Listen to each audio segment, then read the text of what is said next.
Oke Bapak Ibu, kita mulai. Memang dari data yang ada itu kita perlu melakukan analisa dan mengolahnya sehingga menjadi informasi yang cukup berguna bagi kita. Nah, data ini yang kualitatif dulu kita lihat, yang sebelah kanan, ya, itu ada metode tabel dan metode grafik. Tabel itu untuk distribusi frekuensi, kemudian relatifnya berapa, persentase distribusinya berapa, dan cross tab atau tabulasi silang itu. Sementara untuk metode grafiknya, itu kita bisa grafik batang dan grafik lingkaran. Ada yang menarik Bapak Ibu dari data kualitatif ini. Sejak zamannya Euclides, Pythagoras, sampai zamannya siapa itu, Nikolaus Copernicus, itu mereka selalu berdebat gitu ya. Mau pakai kualitatif atau kuantitatif nih untuk meneliti gitu. Kalau mereka pakai kualitatif, maka orang kuantitatif akan bilang, itu udah akurat, itu lebih akurat yang kualitatif. Tapi kalau mereka pakai kuantitatif, maka yang peneliti kualitatif akan bilang, itu enggak luas, terlalu detail, terlalu spesifik, tapi kurang meluas lingkupnya. Nah, ini yang akan kita bahas juga nanti. Bedanya dengan kuantitatif itu ada di situ Bapak Ibu. Metode tabel dan metode grafik sama-sama bisa dipakai di dua jenis penelitian ini. Hanya saja untuk sajian datanya, distribusi frekuensi, relatif, kumulatif, lalu frekuensi kumulatifnya, lalu diagram Leaf ya, dan cross tab itu ada penambahan metode grafik juga. Ada box plot, kemudian histogram, ogif, scatter plot, dan seterusnya. Nah, sekarang sebelum kita masuk ke penganalisisan atau menganalisa, apa yang harus digunakan, apa yang harus dilakukan. ANOVA ini salah satu yang terkenal. Kalau kita pernah kuliah, pasti tahu ya, analisis of variance ini baik itu di bidang teknisi juga iya, di bidang ekonomi juga iya, di bidang kesehatan juga iya. Analisis of variance ini seperti ini. Kita nyari iki sing salah sopo sih. Kalau misalnya kita merasa badan kita pegel ini yang linu sebelah mana sih? Nah, ini adalah semacam itu. Yang menemukan distribusi F ini adalah Sir Ronald Fisher. Makanya ada uji normalitas Fisher ya. Ya di apa namanya? Diambil dari ini, dan uji korelasi Fisher diambil dari nama penemunya ini. Uji ini digunakan untuk menguji apakah dua sampel yang kita ambil itu berasal dari populasi yang punya varian sama, dan juga untuk membandingkan beberapa means secara simultan yang disebut ANOVA itu. Gitu. Tujuannya apa? Tujuannya ya membandingkan dua varian populasi tadi. Jadi mungkin langsung aja kita lihat ya case study-nya. Jadi memang ANOVA ini cukup unik. Dia digunakan untuk misalnya seperti ini. Ada perusahaan ini, dia ingin menguji mesinnya itu dalam menghasilkan produk, itu dia menguji kesalahannya. Nah, untuk menguji kesalahan produk digunakan dua sampel, mesin A dan mesin B. Nah, berdasarkan hasil pemeriksaan QC atau quality controller, itu ditemukan rata-rata produk yang defect atau yang cacat, itu 100 produk dan deviasinya sebagai berikut. Rata-rata itu 100 loh, parah ini. Nah, jadi mesin A itu 6 rata-rata yang ditemukan yang defect itu. Lalu deviasi standarnya atau standar deviasinya itu 1,2. Ukuran sampelnya 10. Jadi sampel yang diambil dari populasi itu hanya 10 dari populasinya ya. Kemudian yang B rata-rata 7, standar deviasinya 0,92. Di bawah 1 ya ini ya. Ukuran sampelnya 12. Dengan menggunakan data itu, coba kita akan uji nih varians yang berbeda pada mesin A. Varians yang berbeda pada mesin A. Hipotesis menyatakan seperti ini. Untuk yang hipotesis nol, gitu ya, dia menyatakan bahwa tidak ada varians, gitu ya. Sementara yang alternatifnya adalah ada varians. Hipotesis nol ini diambil dari kalau kita berasumsi bahwa asumsi bawaannya gitu, kayak defaultnya gitu loh. Asumsi defaultnya itu. Jadi dia umumnya akan berasumsi, wong aku beli A sama B ini harganya sama gitu ya, dari pabrik yang sama mesinnya, misalnya dari Bruckner Jerman gitu ya. Pasti tidak ada yang berbeda gitu. Itu adalah asumsi bawaan. Nah, kita hipotesiskan menjadi HO. Tidak ada perbedaan. Lalu tapi ada alternatifnya, yaitu ada perbedaan, yaitu yang HA itu. Nah, taraf signifikan yang dipakai 98% atau cukup tinggi. Biasanya sih 95% ya, ini cukup tinggi. Menghitung nilai F hitung berdasarkan data di atas itu seperti itu rumusnya. Jadi tidak perlu saya jelaskan, langsung saja kita melihat hasilnya 1,78. Kenapa tidak perlu kita hitung manual? Karena nanti kita akan pakai tools, ada cukup banyak toolsnya.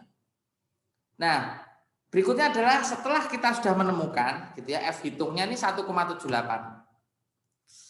Secara simultan dia sudah ketemu 1,78. Nah, untuk menentukan titik kritis pengujian, kita melihat F tabel ini Bapak Ibu. Kita melihat F tabel. Jadi si Sir Ronald Fisher tadi itu sudah membuat F tabel yang bisa dijadikan acuan sampai kapanpun gitu ya. F hitungnya 1,78. Dengan tingkat signifikansi 98%, kita akan menguji secara dua arah, di mana konstantanya adalah 0,02 dan 0,01. Arah pertama 0,02, yang 0,01. Nah, degree of freedom atau derajat kebebasan dari numerator ini, sampel mesinnya A-1 sama dengan 10 -1 sama dengan 9. Kenapa kita harus mengurangkan N-1? Karena untuk mendapatkan signifikansi tadi gitu. Sementara DFD numeratornya sampel mesin B1 12-1 sama dengan 11. Nah, ini cukup rumit untuk diterima karena memang belum praktek ya. Setelah ini kita langsung praktek saja. Nah, dengan melihat pada tabel F ditemukan bahwa pada level 98% itu ya, harusnya itu 4,63. Sehingga berdasarkan hasil perhitungan itu ada decision-nya Bapak Ibu, F hitung lebih besar dari F tabel, di mana tidak menolak hipotesis 0, dengan kata lain varians mesin A dan mesin B adalah sama atau tidak ada perbedaan gitu ya. Oke. Nah, saya kira itu, sehingga uji ANOVA ini di dalam pengujian terhadap lebih dari 2 sampel maka harus menghitung perbedaan. Lalu perbedaan nanti dikuadratkan dan kita lakukan perlakuan khusus dan random gitu ya. Nah, nanti kita akan lebih gali lagi, cuman mungkin langsung kita coba saja gitu fungsinya di dalam bisnis dan akademis seperti apa. Oke, mungkin akan sebelum saya lanjutkan, kalau ada yang mau disampaikan atau ada yang mau ditanyakan silahkan.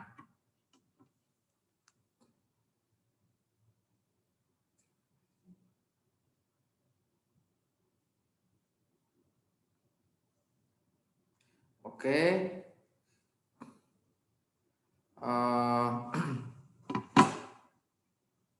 Luar biasa ya. Tamu-tamu kita malam ini, wah, sungguh luar biasa. Oke, saya akan langsung coba untuk membuka. Gini. Ada banyak sekali tools untuk statistika ini, Bapak Ibu. Ada banyak sekali tools untuk statistika ini. Tetapi untuk membuatnya berfungsi langsung ke penghitungannya itu saya rekomendasikan untuk menggunakan Excel. Gitu ya. Misalnya begini. Mas Andre ini ingin menghitung misalkan saya share dulu.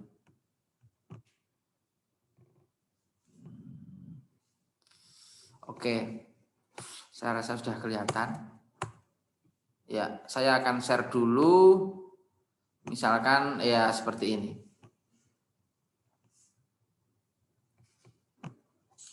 Nah, ini adalah periode gitu ya, atau bulan, atau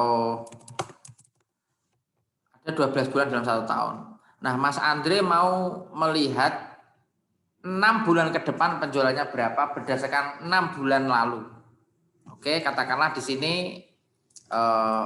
saya bikin random aja ya. Ininya. Dan seterusnya. Karena hanya 6 bulan ya, seperti ini. Nah, kemudian yang mau diukur berapa? Begitu. Dari periode ini yang di sebelah kiri, 12 bulan. Kemudian yang di sebelah kanan ini, Bapak Ibu, yang di sebelah kanan ini adalah produk yang terjual gitu ya. Produk yang terjual, kita akan memprediksi 6 bulan berikutnya. Caranya cukup mudah seperti ini. Kita menggunakan fungsi forecast yang ada di Excel seperti ini. Fungsi forecast aja langsung dari bulan mana yang kita pakai gitu ya, yaitu bulan ke-7. Maka langsung saja kita ke bulan ke-7. Ya, seperti itu. Kemudian nanti kita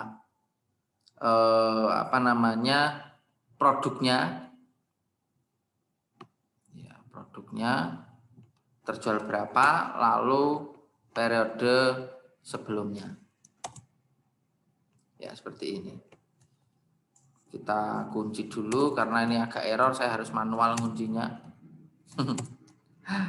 Kita kunci dulu untuk rumusnya. Sehingga menjadi string. Oke. Nah,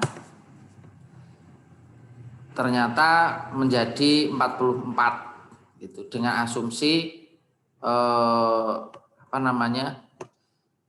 dari sebelumnya. Nah, maka sepertinya ini ada yang salah. Kenapa? Karena ada outlier. Ini namanya outlier 44 ini. Outlier ini adalah nilai ekstrim, Bapak Ibu. Jadi nilai ekstrim ini tidak mungkin. Nah, jika bertemu seperti ini, maka kita perlu uji atau kita perlu tes. Dalam hal ini adalah membalikkan rumusnya. Membalikkan rumusnya. Jadi, saya biasanya mudah saja untuk seperti ini. Cukup kita balik yang di sini. Antara periode dan produknya ini kadang perlu pengujian ya. Ini tambah salah. Jadi yang tadi seharusnya sudah betul. Tetapi kenapa ada outlier? Itulah yang perlu kita lihat. Di sini rata-rata 24. Karena saya buat sebagai saya buat time series ini ya. Ini istilahnya time series, sehingga kemungkinan di depan itu yang terjual adalah 24 stabil seperti ini. Nah, Bapak Ibu, kenapa intervalnya kok bisa banyak yang sama? Karena nilai kita memang banyak yang sama. 23 ini yang banyak muncul adalah angka 23, kemudian 34 dan 35 ini nilai yang sangat berdekatan sekali. Karena rata-rata segini, maka ada outlier. Outlier ini dilihat dari selama 1 tahun 12 bulan. Ini ada hal yang membuat dia harus diobservasi di bulan ke-7 ini. Bisa saja karena faktor logistik, bisa saja karena faktor lainnya. Maka ini perlu dilihat begitu. Nah, menggunakan metode lain bisa, Pak? Bisa. Kita menggunakan metode trend namanya. Kita menggunakan metode trend, kita akan coba metode trend. Gitu ya. Oke, kita taruh aja di sini. Menggunakan fungsi trend yang mirip dengan fungsi tadi. Oke.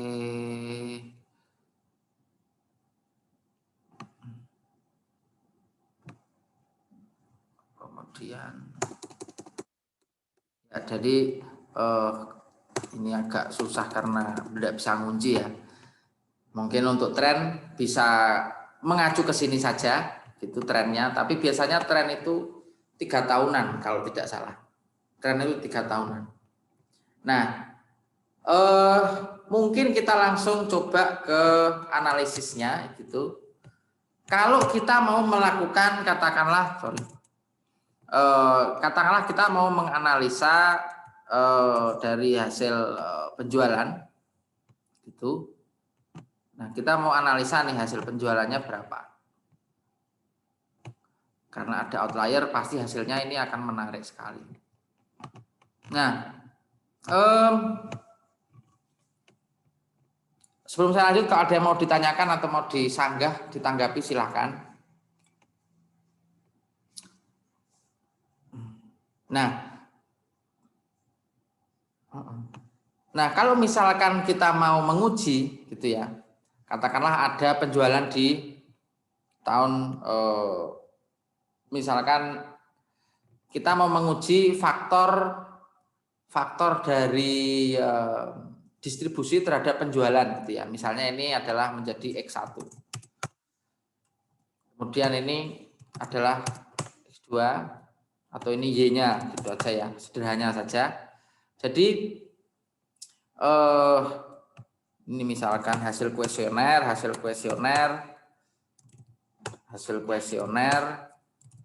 seperti ini. Kita mencoba untuk mengolah kuesioner, hasil kuesioner yang sudah ada. Nah, hasil kuesioner ini akan kita olah menggunakan analisis regresi untuk melihat seberapa hubungan atau seberapa dekat sih hubungan mereka, nah, gitu. Nah, kita akan langsung saja mengaktifkan data analisis yang ada di sini. Data analisis yang ada di Excel ini ya. Kalau belum ada mungkin bisa nyari di analisis toolpack di add-ins-nya Excel ini. Nah, kita akan mencoba untuk meregresikan. Kenapa menggunakan regresi? Karena regresi itu menggunakan uji korelasi R, istilahnya dari X ke Y, ini variabel bebas ke variabel terikatnya. Kita masukkan Y dulu. Di sini kita masukkan. Kemudian X-nya variabel X-nya kita masukkan. Kemudian karena X dan Y-nya ikut, labelsnya kita centang. Kemudian confidence levelnya 95%, seperti ini. Nanti untuk outputnya kita pilihkan aja lokasinya misalnya di L, di sini. Di L sini. Nah, kita juga akan menunjukkan plotnya, line fit plotnya, dan normal probability plotnya. Oke, maka akan muncul di sebelah sini. Nah, Bapak Ibu, di layar monitor sudah muncul hasil dari summary output. Nah, ini apa saja yang dimaksud di hasil summary-nya ini. Nah, R-square itu yang kita lihat. Ya, jadi R-square itu adalah koefisien determinasi. Ini adalah koefisiennya. Koefisien determinasi yang perlu kita catat begitu ya, sebesar 0,01. Ini adalah besar sumbangan dari X ke Y. Jadi pengaruh dari distribusi ke penjualan ya. Jadi ternyata distribusi atau usaha marketing lah misalkan ya, distribusi itu termasuk upaya marketing, itu punya pengaruh sebesar 0,01. Sepanjang dia di atas 0 dan di bawah 1 ya. Semakin mendekati 1 maka semakin oke, semakin baik. Dan ini multiple R ini adalah nilai dari korelasinya. Jadi ini positif, sehingga semakin tinggi distribusi atau semakin tinggi upaya pemasaran maka akan berpengaruh terhadap penjualan. Nah, itu besaran multiple R ini. Adjusted R-square tidak perlu kita lihat di dalam hal ini karena adjusted R-square ini perlu kita standardize menggunakan fungsi ABS kalau di dalam Excel ini agar dia mendapatkan signifikansi yang tepat. Sementara standar error, nah ini standar error, ini observasinya ternyata ada 2N atau jumlahnya, ini standar errornya. Kemudian ini ANOVA yang tadi kita bilang, degree of freedom-nya 1, jadi dia min 1, residualnya 10 sehingga totalnya adalah 11 gitu ya. Bukan 12 tetapi 11. Yang perlu kita lihat lagi adalah di sini adalah F sebanyak 0,18 di mana F ini adalah Fisher-nya tadi. Jadi hubungan pengaruhnya secara simultan. Karena ini 0,18 maka dia cukup tidak begitu tinggi, tidak begitu rendah. Dan ini adalah X1-nya atau koefisiennya ya Bapak Ibu, koefisiennya, sehingga bisa kita tulis persamaannya di sini sebagai berikut. Persamaannya adalah 30,95 dan 30,95 plus ya, ini harusnya ini plus 0,09. Nah, ini. Nah, ini adalah persamaannya.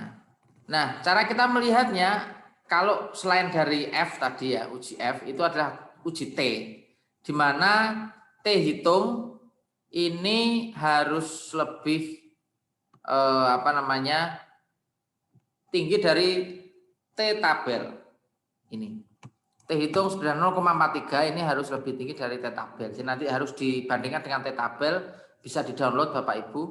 Kemudian P value ini harus lebih rendah dari ya, value-nya ini taraf signifikansinya. Sebesar 0,6, cukup tinggi jadi signifikan. Bapak Ibu hasilnya adalah positif sehingga kalau positif itu dia jalannya maju.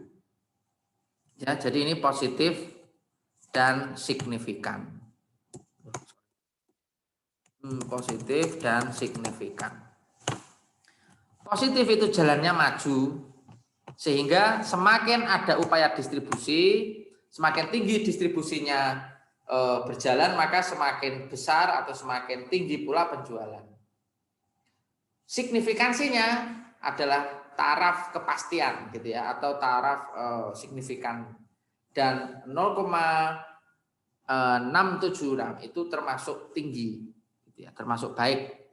Nah, di sebelah kanannya ini adalah normal probability plot.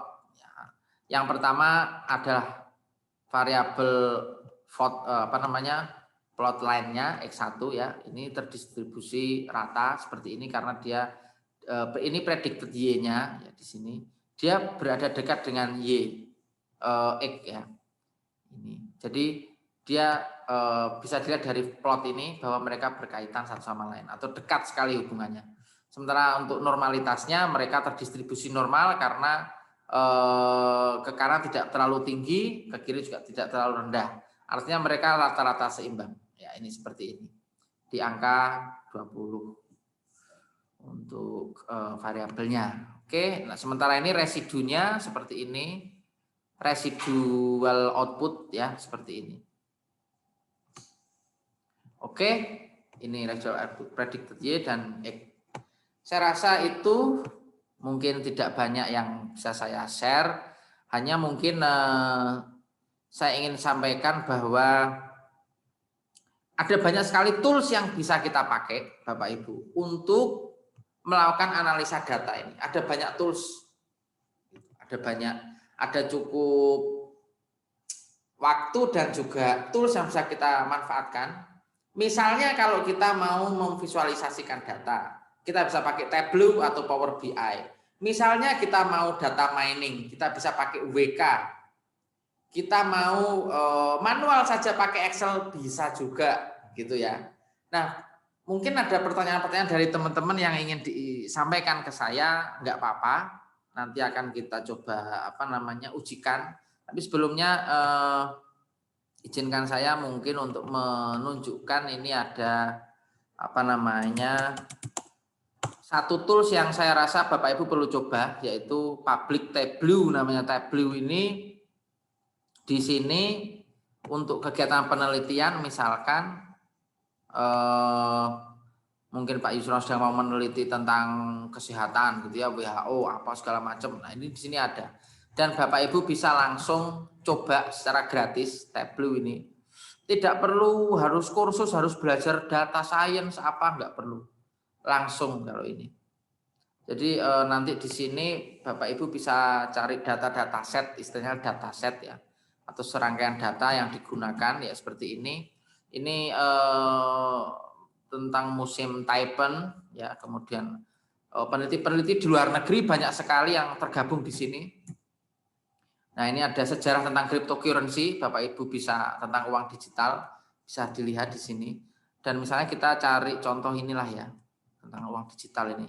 Kita klik saja, kemudian penjelasannya sudah langsung storytelling, Bapak Ibu. Storytelling itu maksudnya langsung ke apa namanya visualisasinya. Misalnya Bitcoin gitu ya. Nah, ini ada Bitcoin. Kita akan dilihat di sini. Oh, ternyata tahun segini. Nah, tentang Bitcoin kita klik saja, kita pilih. Ada banyak ya, Cardano, Chainlink, AAV, Binance, Bitcoin. Nah, nanti kita tinggal pilih saja. Lama ini lagi nih ya, seperti ini. Nah, kemudian mungkin ada galeri lain mungkin tentang The Great Pacific, nah, atau Piano Classroom. Waduh, aneh-aneh ini, menarik. Jadi misalnya 60 tahun tentang penerbangan manusia. Nah, jadi ini data-data yang valid dan sudah diverifikasi oleh Tableau. Tableau ini perusahaan besar ya, perusahaan penelitian. Nah, kita mau lihat tahunnya. Di sini sudah ada Bapak Ibu. Alexander Kaleri dari Rusia, April 2000 berangkat, durasinya 73 hari ya misalnya. Kemudian nah ini semuanya catatan ada. Seperti ini. Saya kira ini cukup menarik, selain juga dari visualnya yang bagus, dan ini dashboardnya ya, total mission per year ya. Ini tinggal di kursornya diarahkan saja, dia sudah langsung muncul. Gitu. Dari Netherlands berapa, Switzerland berapa. Nah, ini bisa di apa namanya dicoba. Oke, saya rasa itu silahkan bila ada yang ingin disampaikan atau ditanyakan, saya kasih tempat dan waktu, monggo. Oh iya, mungkin saya perkenalkan yang hadir ya, beberapa yang hadir ini. Ada yang dari finance, ini ada 2 orang sih. Finance itu ada dari Bu Yuli ya, ini juga finance. Kemudian Mbak Rima juga finance ya, accounting, dia masih belajar tentang accounting juga. Lalu Pak Andre ini juga kalau tidak salah dari finance ini. Mungkin bisa di-share pengalamannya nih Pak Andre selama apa namanya mengelola keuangan perusahaan itu, analisa seperti apa sih gitu. Mungkin bisa di-share ke teman-teman yang hadir malam ini. Silakan. Pak Andre, apakah di tempat? Mungkin sepertinya sedang tidak di tempat. Bu Yuli, apakah di tempat? Oh, belum di tempat juga. Ini menarik. Oh ya, ada juga yang dari teknisi ya ini ya. Selain di luar finance ada teknisi, ini Mas Hafid ini kalau nggak salah. Mas Hafid, apakah masih sibuk ini di sana? Di tempat saya, di tempat. Misi mantau ini Pak Nabi menjelaskan menarik sekali. Oke. Ya, ada yang masih perjalanan pulang ya Pak Yusron, terima kasih masih menyimak bersama kami, sangat apresiatif. Pak Yusron ini dulu rekan saya di Jakarta, di Bandung waktu hibah dulu, jadi kita sama-sama mendapatkan hibah dari Kemenristek Dikti waktu itu, Belmawa Dikti ya. sama-sama berjuang waktu itu, rekanan partner project hibah. Oke, mungkin dari Pak Taufik ya bisa menjelaskan atau sharing mungkin kalau di dunia pemasaran itu seperti apa sih biasanya kalau kita menganalisa itu, apakah dari penjualan tahun lalu ke penjualan tahun depan atau membuat prediksi-prediksi yang seperti apa gitu.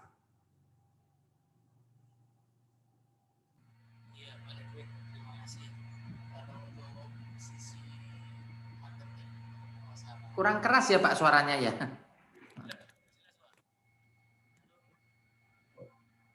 Ya, Pak Taufik ini manajer dari PT Bitratek ya di Semarang. Mungkin yang nanti ingin diskusi tentang pemasaran, tentang logistik, ekspor impor bisa menghubungi beliau atau lewat saya juga bisa. Silahkan Pak Taufik. Ya, Mbak Nindwin, terima kasih. Sudah jelas Pak suara. Ya. Kalau untuk di dunia kita bicara pemasaran dulu Pak ya, dunia pemasaran itu pasti yang kita lihat itu adalah dari sisi time series Pak. Karena kita lihat historical dulu, kemudian kita buat as is, kemudian kita buat untuk forecast penjualan di di tahun ke depan. Namun karena pandemi ini Pak Nedwin, karena pandemi ini betul-betul membuat situasi itu menjadi wow keren Pak. Jadi kita tidak bisa historical data itu tidak terlalu valid ya sekarang dengan untuk melakukan prediksi ke depan. Karena itu yang kita alami sendiri, pandemi 2020 itu sudah sedikit slow down di awal tahun 2021, ternyata di pertengahan 2021 itu di beberapa negara khususnya ekspor itu lockdown lagi. Jadi seperti itu yang kita akhirnya agak bingung ya untuk melakukan forecasting. Seperti itu Pak Nudin. Ya, menarik sekali memang dunia yang saat ini tengah VUCA ya Pak ya. Tengah nggak jelas ini, volatil, uncertainty, kompleks dan ambiguity-nya tinggi sekali. Itu juga kompleks juga di dunia ekspor juga Pak Nedwin. Di dunia ekspor itu juga sekarang ini kalau di dunia ekspor kita kan untuk ongkos angkut freight cost itu kalau tahun-tahun lalu sebelum-sebelumnya yang pengalaman selama di dunia ekspor 20 tahun lebih itu kita bisa prediksi Pak Nedwin kenaikan freight cost yang mana kita akan mas include kan di harga jual barang itu sekarang agak berbeda jauh Pak Nedwin. Karena kita kirim barang ke Europe aja itu sudah freight cost-nya sudah seharga Avanza baru Pak Nedwin sekarang. Wow. Ya, jadi sudah satu kontainer itu sudah $13.000 freight cost itu. Jadi kita bayar kontainernya aja sudah seperti itu. Jadi kita ini memang betul-betul 2 tahun ini 2020-2021 itu memang di dunia atau perekonomian itu betul-betul harus sangat berhati-hati. Kadang-kadang kita sudah membuat forecasting itu kalau dulu forecasting bisa dipepet-pepet angka ataupun ininya bisa dipepet. Kalau sekarang lebih baik kalau forecasting misalkan harga atau apa itu kita lebih baik lebih tinggi daripada diberi toleransi yang lebih besar, karena kalau tidak nanti harga jual terlalu mepet dengan margin, akhirnya kita nanti kepotong untuk ini ongkos angkutnya itu. Oh iya. Rumit juga ya Pak ya? Ya rumit. Itu dari sisi pemasaran dan pengiriman Pak. Tapi kalau dari sisi bahan baku, raw material itu juga sama juga. Sekarang harga bahan baku itu pada ini naik semua. Karena apa? Karena sama juga kita bahan baku impor. Kalau bahan baku impor, otomatis harga barang atau harga bahan baku itu jauh lebih tinggi akibat dari uh, prediksi terhadap terhadap freight cost itu yang meleset juga. Jadi akhirnya impact-nya kita beli dengan harga tinggi, kita jual juga harus dengan harga tinggi, tapi kemampuan customer pasca pandemi itu uh, luar biasa seperti itu Pak. Ya, ya. Ya kompleksitas, ya kompleksitas dan itu yang kadang-kadang kita bikin proyeksi, kita bikin pelaporan untuk apa itu yang saat ini sih masih ya kita masih mencari pola itu Pak. Mungkin kalau dari suhunya statistik dari Pak Nedwin gitu mungkin bisa memberikan pencerahan gitu ya, kita lebih berterima kasih gitu Pak. Gitu. Ya, memang kita sepakat Pak Taufik dan mungkin teman-teman yang sepakat bahwa untuk memecahkan sebuah masalah atau menjadi problem solver untuk sebuah masalah, kita perlu melakukan penelitian gitu ya. Jadi riset, kita perlu menjadi periset untuk menemukan solusi terbaik dari masalah yang ada, termasuk mungkin tadi yang logistik. Saya tuh mendengar Pak Taufik tentang yang di terusan Suez itu sampai kapal yang menutup terusan Suez itu merugikan satu hari itu sekian triliun gitu, dan ya, itu luar biasa. Betul itu Pak, dampaknya sangat-sangat luar biasa itu Pak. Betul. Jangan kita kirim barang itu hitungan hari itu sudah hitungan ini ya Pak, di bank itu sudah berbunyi ya Pak. Ya. Nah itu kalau di dunia statistik, fenomena seperti itu adalah fenomena yang ekstrim dan jarang terjadi. Itulah yang disebut outlier. Sehingga seperti tadi yang data penjualan itu ada yang sangat tinggi sekali, itu disebut nilai ekstrim. Bisa kita sampaikan di sini bahwa fenomena yang jarang terjadi itu bisa saja terjadi karena satu hal. Sehingga dari kuantitatif tadi kita menuju ke kualitatif gitu ya. Jadi menarik memang ini. Nah, mungkin saya beralih ke rekanan lama Bu Sinta. Ini dia banyak megang proyek juga di Bekasi apa Jakarta ya kamu Bu Sinta? Saya kok lupa. Saya di Bekasi Pak. Oh iya Bekasi. Masih sering pegang proyek apa ini Bu? Mungkin bisa di-share sama teman-teman dan mungkin problem apa sih yang sedang dihadapi saat ini? Kalau untuk di proyek-proyek kita paling adanya di kontraktor dan itu kebanyakan kita justru butuhnya investor. Karena ada proyek kadang tidak ada untuk biayanya. Kadang proyek itu juga tidak ada uang di muka ya atau DP-nya, jadi kita harus mendanainya dari awal. Kayak gitu sih Pak untuk di kontraktor saat ini, dan bukan hanya yang saya pegang, tapi ternyata dari rekan-rekan kontraktor yang lain pun sama. Kebanyakan mereka butuh dibiayai dulu gitu, butuh investor. Oh iya. Wah jadi harus berpikir ini ya. Berpikir agak rumit juga ya, harus menyiapkan dari awal hingga sampai return-nya nanti berapa persen gitu ya. Betul Pak. Ya, saya kira kita akan mendapat banyak sekali insight ya malam ini. Memang tidak 1-2 bidang yang terdampak dan memang dari sisi bank pun tidak serta-merta mudah. Nah, mungkin dari Bu Sinta saya beralih ke Pak Hafid, apakah bisa sharing pengalamannya di dunia teknisi ya, problem-problem yang terkait dengan downtime misalnya, atau problem yang terkait dengan ya mungkin mesin yang drop itu seperti apa dan seringkah terjadi di dunia kerja Anda atau bagaimana?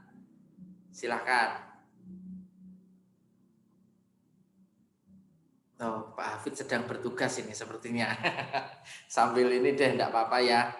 Pak Andre, apakah bisa unmute? Oh, Pak Andre juga sedang sibuk ini nonton sinetron. Ya, Pak Andre ini teman lama, jadi apa namanya, beliau juga. Wah, itu, ayo silakan Pak Andre, ini kita pengen sharing-sharing ya. Nah, nanti mungkin kalau ada yang mau di-share bisa chat atau mungkin bisa langsung unmute saja. Nah, saya beralih ke Budiah. Budiah ini seorang praktisi statistik yang sebenarnya. Nah, beliau mungkin bisa share pengalaman di Hiperkes ya. Itu seperti apa untuk misalkan problem-problem yang sering terjadi, lalu apakah kita bisa melakukan analisa terhadap problem yang ada, lalu penyajian reportingnya ke atasan seperti apa. Begitu Bu Dia, silahkan bisa di-share ke teman-teman.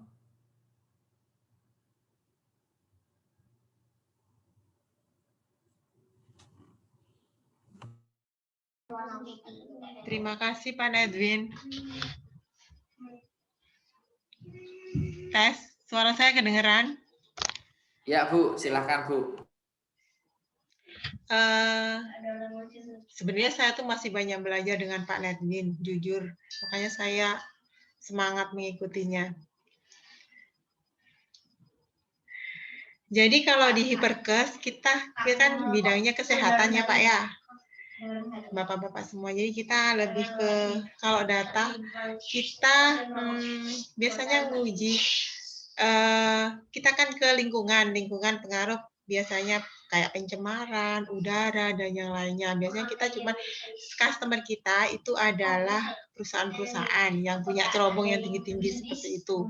Kalau memang, nah kita biasanya ngambil apa ya, setiap tahunnya kita ambil data, habis itu berapa banyak perusahaan di Jawa Timur, dan kita biasanya Jawa Timur sama Bali lokasinya, itu yang menggunakan maksudnya kita yang melakukan pengujian di kita, baik kesehatan maupun di lingkungannya, seperti itu. Jenis pelaporannya biasanya kita menggunakan itu, saya sih tetap pakai manual, regresi, korelasi seperti itu. Dan seperti kenapa harus tetap belajar di Pak Nedwin, karena saya tetap pakainya SPSS, saya belum bisa move on ke yang lainnya. Jadi tetap regresi. Ya, saling belajar Bu. Enggak juga. Saya yang banyak belajar Pak Nedwin. Jadi saya tetap pelaporannya tetap pakai itu SPSS. Jadi mungkin kalau nanti di sini akan di-share untuk metode lain mungkin akan lebih update ya. Karena kan saya tetap pakai yang lama sampai SPSS saya ke berapa ya sekarang, ke 21 kalau nggak salah. Tetap pakai SPSS. Jadi belum berpindah ke yang lainnya. Mungkin kalau nanti di sini diketahui mungkin ada yang lainnya yang lebih bagus dan mungkin lebih outlier-nya lebih sedikit. Kalau itu kan kadang banyak ya Pak, saya juga agak bingung kalau banyak yang outlier tuh harus bagaimana, itu saya juga kadang bingung.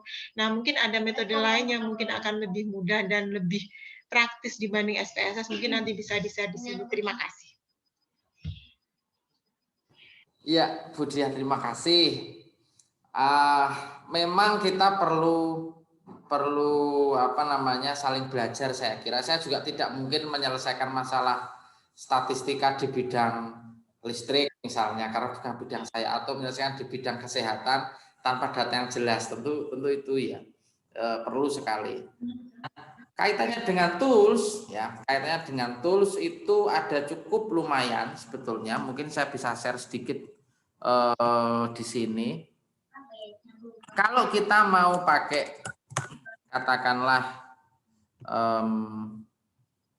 tools sifatnya online ya, yang bisa kita gunakan dari browser, mungkin ada misalnya seperti ini. Jadi Kaggle ini menggunakan bahasa pemrograman Python misalkan ya, kita akan mencoba untuk melihat seperti apa sih kode-kode Python untuk statistik gitu ya. Misalkan ini ada satu penelitian hanya menggunakan Python saja untuk melakukan analisa Google Play Store itu seperti apa sih? Dari salah satu rekanan saya di Kaggle ini kayak data scientist di seluruh dunia yang apa namanya saling terhubung di situ, saling berbagi penelitian gitu. Jadi dia harus seperti ini, dia import Pandas dulu, Pandas library. Jadi, mungkin langsung saya copy aja sebentar ya.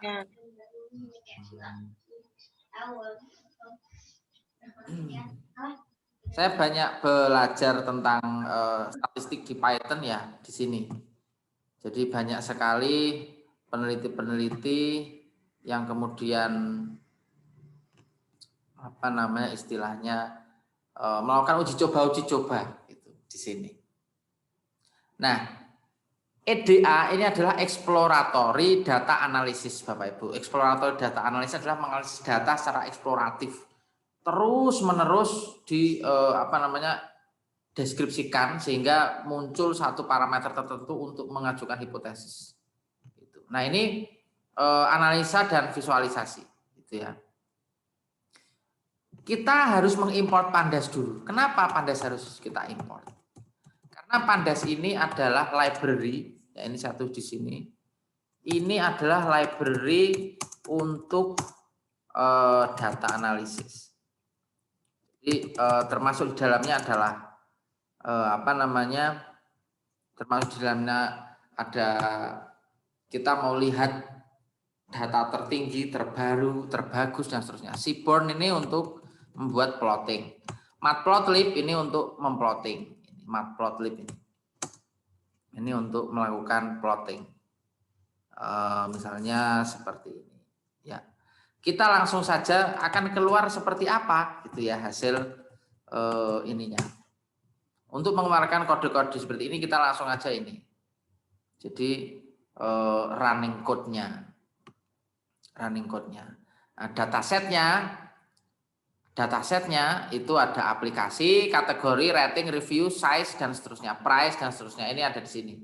Nah, untuk melakukan uji coba datanya, kita melakukan reading data. Reading data itu akan mengambil dari mana sih data ini. Dia harus dalam bentuk CSV atau Excel. Rata-rata sih CSV gitu ya. Nah, lalu kita akan mencoba untuk melihat Google data tertinggi atau data yang paling ini ya apa. Nah, ini kita akan coba lihat.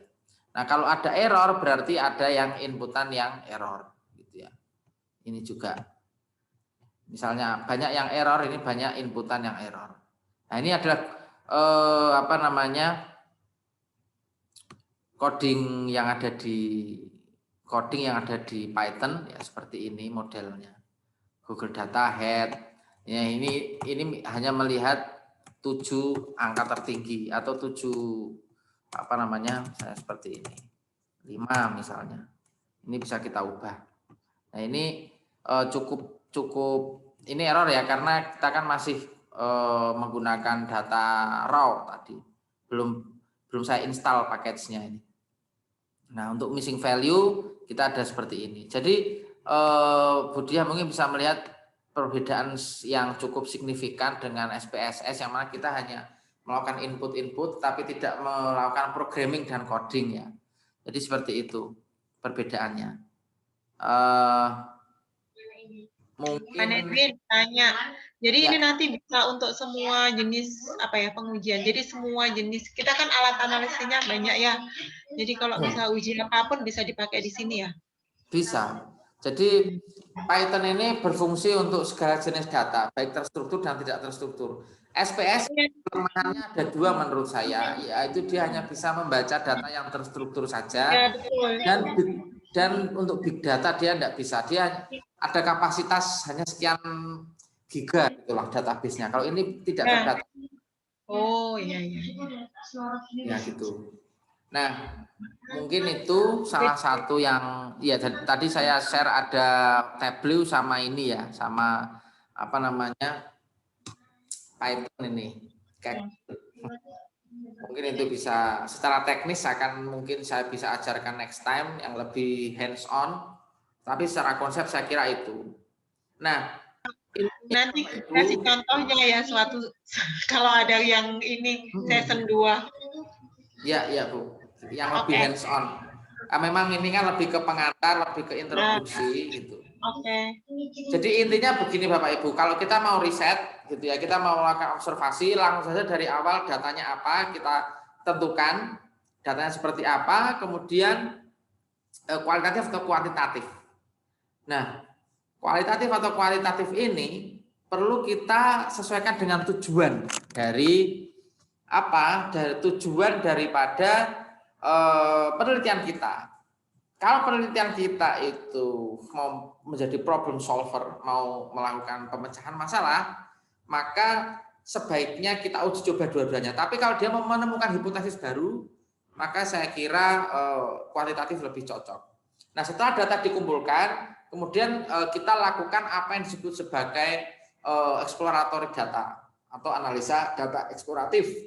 Kita lakukan exploratory data atau dalam bahasanya Budia mungkin deskriptif analisis gitu ya,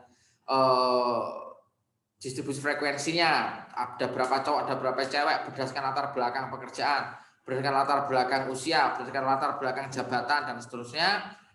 Sebagai responden kita kasih kuesioner mereka untuk isi, lalu populasi itu kita dari populasi yang ada kita ambil sampel berapa, menggunakan snowball sampling kah, random sampling kah, purposive random sampling kah, dan lain sebagainya. Setelah itu kita kemudian mencoba untuk menguji dari data yang ada, hasil kuesioner itu. Kuesionernya kita uji juga, kita bisa menggunakan uji validitas, normalitas, kemudian reliabilitas. Kita bisa pakai uji Wilcoxon, Spearman, Brown, kita bisa pakai uji uji-uji yang lain ya, misalnya uji korelasi, uji misalkan Fisher, Lilly Force, nah itu bisa kita pakai untuk normalitas. Kemudian untuk datanya sendiri secara terstruktur kita bisa cek menggunakan data mining namanya atau penggalian data. Menggunakan tools WK dari Waikato University of New Zealand. Itu WK ini membantu banget ya kita pakai data mining. Sebenarnya mau saya lihatkan tapi kita perlu installin di sini. Dan agak susah saya installnya. WK ini membantu kita melihat algoritma yang bisa kita pakai. Misalkan kita mau pakai algoritma decision tree, misalnya mau pakai algoritma K-means untuk clustering, kita mau pakai algoritma misalkan algoritma ada supervised learning dan unsupervised learning, ada tes data atau data testing atau data training. Nah, itu ada semua. Jadi data ini diteskan dan diuji cobakan gitu ya, di training atau diuji cobakan. Nah, baru setelahnya kita melakukan analisa-analisa seperti analisis regresi linear, analisis regresi logistik, analisis regresi linear sederhana berganda, analisis regresi jalur gitu ya, dan analisis faktor. Jadi banyak sekali. Intinya sih sebetulnya banyak kekorelatif sebetulnya itu. Kita melihat hubungan berapa kuat walaupun misalnya analisis jalur itu dia pakai jalur X1 ke Y, kemudian X ke X-nya, terus Y ke X dan seterusnya. Itu menggunakan analisis jalur ya. Saya kira setelah itu lalu kita menguji hipotesisnya, uji T dan uji F ya. T itu secara parsial, F itu secara simultan, baru kemudian kita membuat kesimpulan untuk perusahaan, untuk reporting dan untuk pengujian hipotesis baru atau teori baru. Saya kira itu Bapak Ibu, singkat saja, enggak singkat ya, lama ini termasuk. Saya kira itu, saya tidak akan berlama-lama lagi. Mungkin kalau ada yang mau disampaikan atau ditanyakan silahkan. Kalau tidak ada saya akan tutup. Mbak Rima nanti mohon disamerikan walaupun susah, nanti disamerikan saja seadanya. Nah, Neodata ini adalah salah satu mungkin saya tunjukkan sebentar, salah satu proyek yang saat ini sedang saya kembangkan, yakni dia